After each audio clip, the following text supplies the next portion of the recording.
Got a couple of people who've seen the ad to talk to, but first let's talk to Neil. He's 23 and he used to be addicted to cocaine, and he's in our BBC studios in Derby this afternoon. Hey Neil. Hey, how's it going, guys? Not bad at all, thank you. Nice to have you on the show this afternoon. Do you want to tell us about your own personal experience with drugs? I started doing drugs when I was about 12 years old, when I moved over here from California, and what got me into it really was the peer pressure of trying to hang around with mates that are doing the drugs and trying to be cool. I went on from that to then doing ecstasy and then moving on to cocaine, and then I realised that there was a niche in the market, so I wanted to make a bit of cash out of it, so I started selling coke as well at about 15, 16, and then all the way up to 18, 19. Okay, you're 23 now, and I know you're no longer taking drugs, thankfully. What got you out of it? What was like the sort of point that you thought, that's it, enough's enough? There's a couple of reasons, really. I mean, I started a decent job. I met a girl at the time that wasn't into it, so her circle of friends weren't doing it, so it kind of made me realise that there was better things in life, and I wanted to concentrate on writing music and producing music at the same time as well, so I always kept busy so that I could stay away from that circle of friends and that lifestyle. Okay, Neil, how difficult was it, though? I mean, when you make a decision like that, I'm going to stop taking drugs, and you're saying from the age of 12 you were taking various drugs to the point where you're on cocaine, I can imagine it mustn't have been an easy thing. It's one of the hardest things I've ever had to do, to go from 12 years old to sort of 20 and build that friendship with all these dealers and people that are in the same circle, to then have to break away from that. I pretty much started off with one girl that I was going out with and some of her friends. I didn't really have any friends to start off with, and it was kind of hard until I built relationships with other people. Okay, now today we're talking about the fact that the government have launched these new ads to hopefully stop people from taking cocaine and drugs. A lot of people are surprised that in Europe, Britain's got the highest rate of cocaine use, which is like surprising, especially amongst young people. Have you seen the advert? I have, yeah. You have? Okay, tell me, when you were actually taking cocaine and you were right in the thick of it, do you think watching that advert, those adverts, would have made some sort of difference to you? It would have made a slight difference. It wouldn't have got me to stop it. I would have needed more support than that, but what it would have done is showed me the wider picture of cocaine, not just me doing it with my mates and the dealer that I'm getting it from, but from how it's actually shipped over and what actually happens in the process and who gets hurt as well. Okay, so you think there is something quite powerful that would make you to kind of sit up and question what you were doing? Without a doubt, the idea I think behind it shows that it's the wider picture, it's not just at a small level. Okay, and you know at the moment, like, you're out of drugs now and stuff.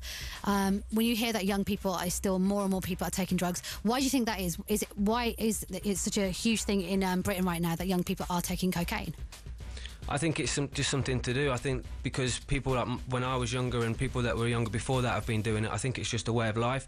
And I think with all their friends, they've got nobody to be able to get them out of that circle. And that's what I think they need. They need somebody to be able to encourage them to do other things like write music or play football or something like that. Okay, Neil, do you mind staying with us for a bit? Okay. You're cool to stay. Okay, let's introduce our next guest. It's Sarah Graham. She's an addiction therapist, and she's here in the studio with us now. Hey, Sarah, nice to have you here. Hi, nice to meet you. Okay, I know you're listening eagerly, and you were kind of like listening to some of the text messages that we've had in. What do you think about the sort of response we're hearing this afternoon on the show about this campaign that the government have launched today? First of all, can I congratulate Neil, because it's fantastic to hear an inspiring story like that, a young man who's turned his life around. And it is tough. You know, I work with young people in schools. I've worked with young adults for the charity Involve, and it is really tough. If you're in the thick of it, if all your mates are doing it, if you're selling, if you're in that world, getting out is difficult. What this campaign obviously cannot stop people taking drugs, but what it can do is aimed at the 15 to 18-year-old age group, the people who are being exposed to it, who are maybe seeing it, older people are maybe offering it to them, and making them look at the big picture, as Neil says. You know, we get sold this image of cocaine as this kind of Gucci drug, you know, this kind of celebrity lifestyle. You know, the reality is that cocaine is not glamorous. Snorting it off a toilet seat is not glamorous. There is a darker side to cocaine. Okay, Neil, actually, that's a really good point Sarah made, because like I think a lot of people, you know, they think it's cool, it's this thing that a lot of people do. People don't seem to think it's dangerous, and it does actually mess up your life. I mean, negative stuff for you when you were in the thick of it, like what sort of stuff, like what things suffered? I'd say it was mentally, really. I mean, even though I've been off it for like 3-4 years, the amount of paranoia that I have on a daily basis is unbelievable. While I was doing the drugs, whether it would be the cocaine or it would be sort of even less drugs, I was always getting into fights because of the violence. It was just making me angry all the time, and I couldn't build up relationships with my parents because I was always sort of negative with them.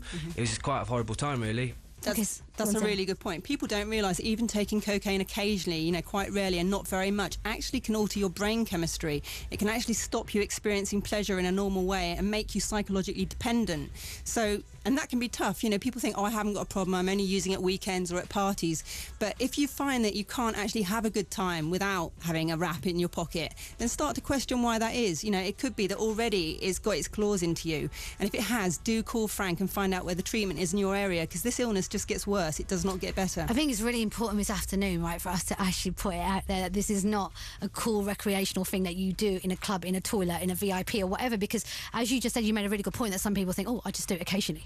I'm not hooked. But it is affecting you in some way. It's not good for you, right? It does really creep up on you as well. Like 14 years ago, I worked at Radio 1 and I was using cocaine at that point, just at weekends, just now and again. But slowly, over a period of years, it crept up. And then I ended up in treatment for 8 months, and there's lots of people like Neil, like me, who've had that experience. It's a Class A drug for a reason. It's in the same bracket as heroin and crystal meth. And it's in that category because it's very psychologically addictive. And it does have a really bad impact on things like your heart, your liver, the nostrils bleeding. Lots of people who use cocaine have experienced that one. That's the signs that your nose is being damaged. And second, Neil, you kind of touched on how difficult it was for you when you decided that you wanted to give it up. You said it wasn't easy and stuff, but what was the treatment like for you? What did you exactly have to go through? It was a case of having to delete all the contacts on my phone, all the dealers and all the people that I used to hang around with, or when they'd call at my house or knock on my door, do you want to go out? It's like, no, I'm a bit busy at the moment, that kind of thing. Just had to break away from that, and at first it was very, very hard. My girlfriend noticed sort of signs where I was getting really moody in the morning and really angry because I was slowly coming off the cocaine. Burst blood vessels in the side of my noses as well is one thing that I've had, and the common where you just can't stop scratching your nose and itching your nose because you're so used to bloody sniffing. That's one thing that I had as well. Wow, okay, so you know what, some shocking stuff there, and really important that people hear that. How easy is it, Sarah, or difficult? I mean, we're hearing Neil's account there, but when people do want to give up, do they have the right sort of support, systems to be able to go to Frank, go to different companies and actually know where to go to get that help? There is a lot of support out there, and the first thing that's really worth saying is the first step is admitting to yourself you've got a